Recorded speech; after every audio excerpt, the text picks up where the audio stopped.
सबजनालाई ह्याकान्टेका। आज चाहिँ हामी एउटा बक्स गर्न गइरहेको छौँ पिको सिटिएफको। त्यो भनेको चाहिँ रेड भन्ने बक्स हो। यसमा हेर्दाखेरि अब हेर्दाखेरि नि भयो, हिन्ट नहेर्दा पनि केही छैन। यहाँ धेरै गाह्रो केही नै छैन। यहाँनिर हामीले भनेको एउटा इमेज दिएको छ। यो इमेजलाई हामीले खोलेर हेरेर सल्भ गर्नुपर्ने छ। सुरुमा हामी इमेज डाउनलोड गर्छौँ। read.png भन्ने इमेज चाहिँ यसमा के छ पहिला सुरु खोलेर हेरौँ। एउटा रातो बक्स मात्रै छ, अरू केही नै छैन यहाँनिर इमेजमा। र यसलाई हामी एउटा साइट हामी हालेर हेर्छौँ यसले के दिन्छ भनेर। हामी त्यो साइटको नाम भनेको चाहिँ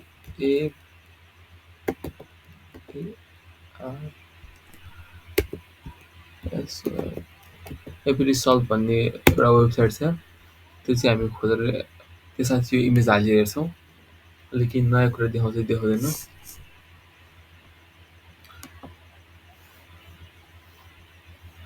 हामी त्यसमा हाल्न थाल्दैछौँ इमेज read.png भन्ने फाइल हाम्रो त्यहाँनिर डाउनलोड भएको थियो। अब त्यो हामीले खोल्न थाल्दैछौँ।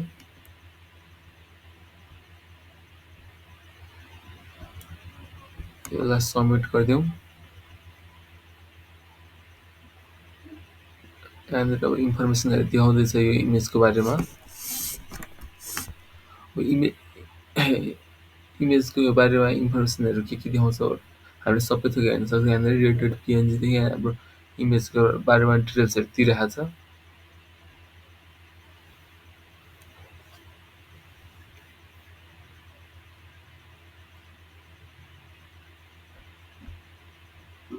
यसले चाहिँ अलिकति टाइम जति लिन्छ, धेरै त होइन। यसले 30 सेकेन्ड जति टाइम लिन्छ यसले ओपनिङ गर्दाखेरि।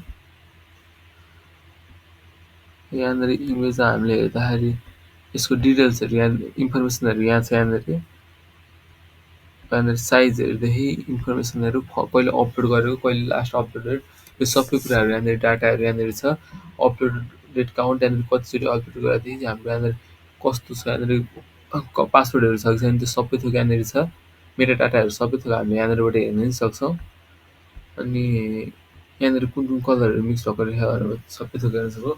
अनि हामीले एक थोक देख्यौँ त्यो भनेको चाहिँ यहाँनिर एउटा यहाँ बेस 64 भन्ने हामीले यहाँनिर बेस 64 को ऊ देख्यौँ हामीले यहाँनिर।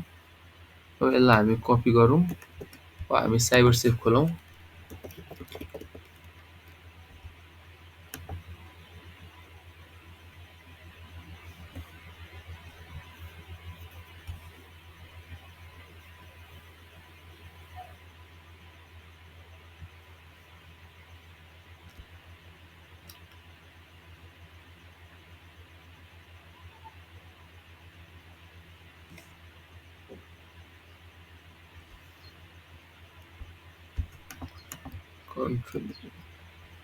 ल हामीले यहाँनिर सिधै म्याजिक टुलले अहिले काम गरेको छैन। यो हामीले बेस 64 हामीले हेर्ने बित्तिकै छुट्याउन सक्छौँ। अब हामी यसलाई फ्रम बेस 64 भनेर हामी सर्च गरेर हेर्छौँ। From base 64। अब यसलाई हामी यहाँ अपलोड गर्ने बित्तिकै डाटाहरू यहाँनिर कि यो मिलाएकोचोटि हामीले एउटा हाली हेरौँ। सबै हाल्ने होइन, जम्मा एउटा मात्रै हामीलाई फर्मेट सबै एउटै छ। हामी यसलाई यहाँनिर सबमिट गरी हेरौँ त।